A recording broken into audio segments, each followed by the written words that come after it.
gosto muito de ver o que as pessoas estão pensando. Aí, seja no supermercado, no táxi, no ônibus, onde eu transito, eu fico escutando, eu fico tentando entender o que as pessoas estão pensando. Nas redes sociais eu faço muito isso também. Eu respondo, assim, sempre que eu posso. Respondo, na época da pandemia, que a gente estava ali numa operação sempre muito... Era só o que tinha sobrado para nós. Eu falava com muita gente de extrema direita. Mas isso não faz... Bom, não fez mal para você? Olha, eu acho que eu sou parecida com a Dilma Rousseff. Hoje eu estava ouvindo o Elias Jabbour falando dela, e ele falando assim, como ela nem se importa, né? Aí, porque uma pessoa perguntou, e a Dilma Rousseff, ela se importa? Como é que ela funciona com esses comentários maldosos e tal? Ele diz, ela não tá nem aí, eu sou meio assim, sabe? Uhum. Isso não me afeta emocionalmente. Nem no tempo da pandemia? Nem nos ataques que eu sofri. Então, conta um pouquinho da sua trajetória até aqui, né? Jean Willis esteve aqui, contou que vocês se exilaram no mesmo período, né? E o teu nome, além da Manuela e de outros, passaram por um cancelamento... Foi. Terrível, né? Foi. Extremo, de certa forma, até das suas obras, de tudo, ou um silenciamento do que foi feito, assim, né? Tem as duas coisas, tem assim, tem, digamos, o ódio da extrema-direita, que é super natural, a gente entende, porque se eu fui a primeira pessoa a falar lá em 2015, foi o primeiro livro que saiu contra o fascismo, digamos assim, denunciando que a gente estava entrando numa onda fascista, foi o meu livro, Como Conversar com Fascista. Isso é 2015, faz 10 anos. Nossa. Pois é. Então imagina que ali eu chamei a atenção de algumas figuras desagradáveis, tipo o falecido Olavo de Carvalho e tal. O MBL também, eu inclusive citava o MBL, né, no livro, porque era óbvio, né? A gente tinha visto que eles tinham um papel de agitadores fascistas, né? E aí eu faço um livro que é pop, assim, nem meu editor achava que o livro ia tão longe, né? E aí tem isso. Mas tem também, digamos, muita gente, naquela onda dos ataques da extrema-direita, teve gente também da esquerda que ficou contra mim, contra a Jean, contra a Manuela, porque aí eu até entendo também, porque são pessoas que ficam com medo, tem muito medo. Agora, por exemplo... acho que é natural, né? No Brasil atual, as pessoas que também são de esquerda ou que são do campo progressista têm medo de pessoas que foram muito marcadas. Não é nem porque sejam radicais, não importa. Eu não me acho uma pessoa radical, por exemplo. Para algumas coisas, sim, né? Para buscar a verdade, por exemplo. Mas eu não me acho uma pessoa politicamente radical. Eu sou uma feminista, às vezes brinco, né? Sou uma feminista radical no sentido de ser uma pessoa que quero entender como as coisas funcionam e quero viver uma vida dentro de uma coerência, né? Mas, enfim, a gente teve esse negócio, essa situação que foi lastimável. Eu fiquei fora do Brasil quase 5 anos. Mas tudo bem. Por quê? Porque aí eu vou te contar assim falar um pouco como que eu funciono, né? Que talvez ajude alguém a se pensar, claro. Né? Sei lá. Que eu sou assim, eu vivo de escrever. Eu gosto de escrever. E não é só que eu viva de escrever no sentido de que meus livros pagam minhas contas, não é isso. Aliás, ao contrário, né? Livro é uma coisa que, em geral, a gente não ganha muito dinheiro. É muito raro alguém ganhar muito dinheiro.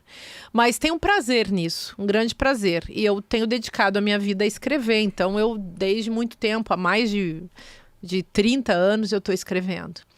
E aí, quando alguma coisa ruim acontece comigo, eu vou lá escrever. Ou quando eu vivo uma situação que me deixa perplexa, ou que é muito forte, ou que eu entro assim num estupor, né, que eu fico chocada, eu sento e escrevo. E aí, então, eu escrevo artigos, então eu já escrevi de tudo.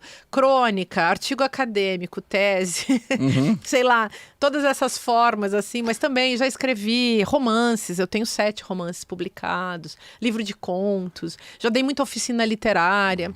Eu gosto muito da escrita e eu escrevo ensaios filosóficos faz vários anos. E esse hábito é desde sempre, desde a infância? Não, de escrever, digamos,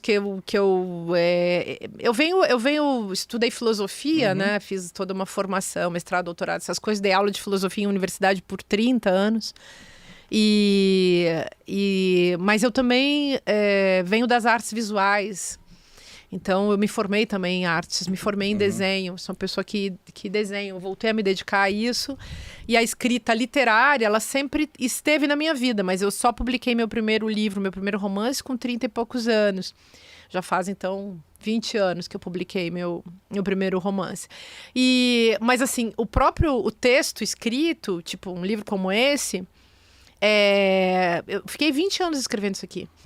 Claro, Porque entre o primeiro arquivo, a primeira ideia e o tempo da pesquisa e a elaboração, foi muito tempo. Então, exige uma organização. O que eu digo é assim, tá claro para mim que escrever é hábito para você, colocar... É diário, assim. É dia a dia. O dia que eu não escrevo é esquisito. Ah, então. É esquisitíssimo. Hoje, nossa, como se eu não tivesse tomado café, sabe? É como se eu não tivesse almoçado. É uma coisa que fica faltando alguma coisa que eu não fiz. Então, essa é a minha coisa na vida. Eu gosto de sentar e escrever. E, ao mesmo tempo, eu não nasci sabendo escrever.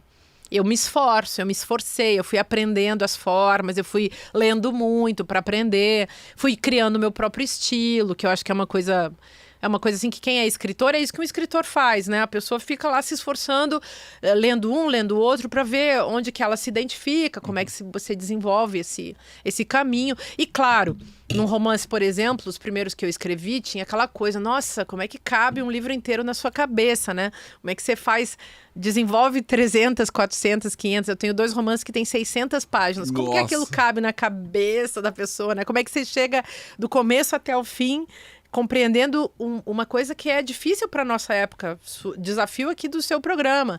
Como é que você desenvolve um pensamento linear, com começo, meio e fim? Então, é uma questão interessante, porque tem a ver com você poder desenvolver um raciocínio.